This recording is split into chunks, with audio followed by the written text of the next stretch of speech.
Organizations that use staffing or recruiting firms to help fill their jobs, fill those jobs 4 times faster than those who do not. So you would think that lots of companies, or even most companies, use staffing or recruiting services. Is that the case? Sort of. So some research by CareerBuilder and Innovera in a report they called Opportunities in Staffing documented usage. What was the number? 32%. Now, you can look at that in a couple different ways if you work in a staffing and recruiting firm. Hey, we've penetrated 1/3 of the market. Fantastic. Only 2/3 left to go. And there's, that's a positive outlook. Or, holy cow, we've only penetrated 1/3 of the market. What in the world is going on? We do something really valuable. Both of those outlooks are absolutely true.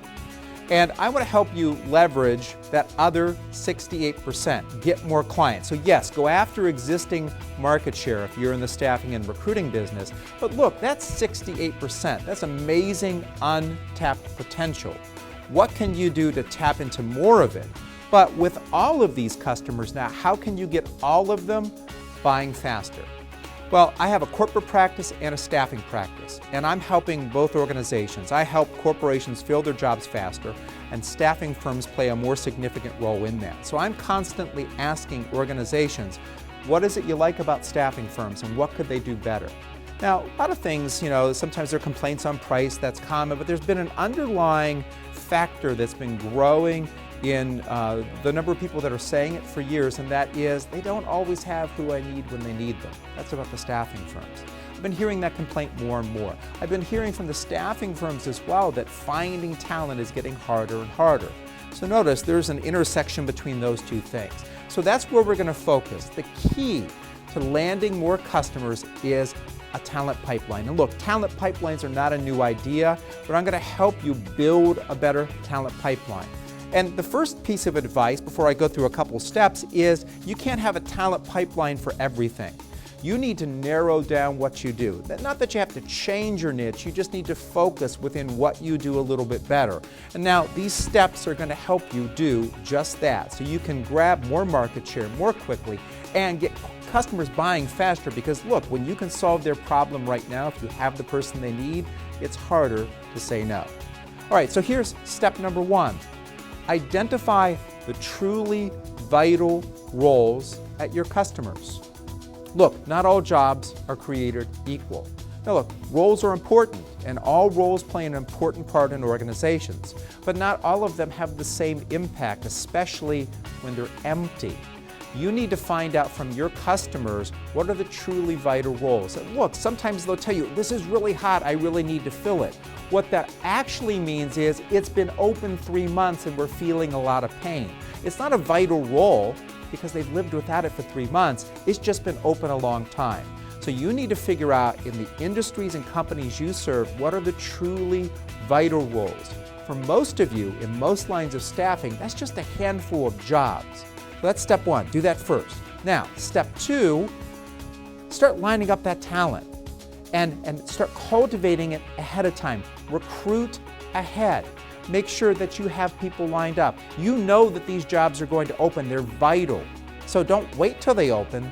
Line up people ahead of time. Build what I call a talent inventory. It's one of the key sections of my book, High Velocity Hiring, How to Hire Top Talent in an Instant. It's the game changer in staffing firms. It's like having product on the shelf that's ready to sell if you're in retail, but you're in staffing. It's not product on a shelf, it's just people that you've lined up. So recruit ahead, that's step 2.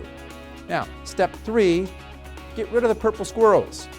Now, some of you have heard of the purple squirrel before. That concept has been around for a long time. Is there such a thing? Not in reality. It's a concept. The purple squirrel is the impossible to find candidate. That's why they call it purple squirrels. They don't exist. Eliminate those. When customers ask for a purple squirrel, I want somebody who is in banking, who has 20 years of experience, speaks Mandarin, speaks German, English, and can yodel while standing on their head. You get the picture. Call it out. Let them know what's impossible and what's possible. And because this is the core talent, the vital talent, you can nip this in the bud ahead of time. Speak the truth. I just conducted a podcast series called Heroic Partnerships with some of the best staffing leaders. And they all told me the same thing about building great partnerships is you tell them the truth. A lot of people in staffing are afraid to tell their customers the truth. They're afraid to tell them something they don't want to hear. You have to tell them when you can't do the impossible. So tell them when it's a purple squirrel. Let them know what's possible and rein that in so you can fill that job with somebody who can actually get work done. Right now, finally, step 4, get honest with yourself about referrals. Now, I talk to people in staffing all the time, and they know that referrals are still the gold standard for acquiring great talent. But when you dig in with staffing leaders and salespeople and recruiters, you ask them about generating referrals, especially candidate referrals, and you get them to be truthful, they all get red in the face.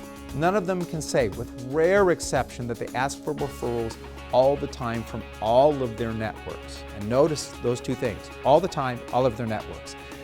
The staffing industry has to get really honest about referrals and make it part of its DNA again. It is not. What's happening right now is people are relying too much on job boards, too much on other sources and social media, and forgetting about the one resource that draws more top talent than anything else. So look honestly at your referral base. And are you asking for referrals from your friends, your family, your people who are out working, your former candidates, former employees in good standing? The list goes on and on. Get real with that. You're going to build a robust talent pipeline. It's going to let you recruit ahead of time. You eliminate those purple squirrels, and you do that for those vital roles. Wow. I know beyond a shadow of a doubt, because this is how I built a big staffing desk, that you can go after the people who have never bought and turn them into customers. And you've got 68% of the market to do that with. If you want growth, that's an amazing way to grow, and that's how you get more clients, and it's also how you get them buying now, because you have who they want when they need it. And many customers aren't going to be able to resist that.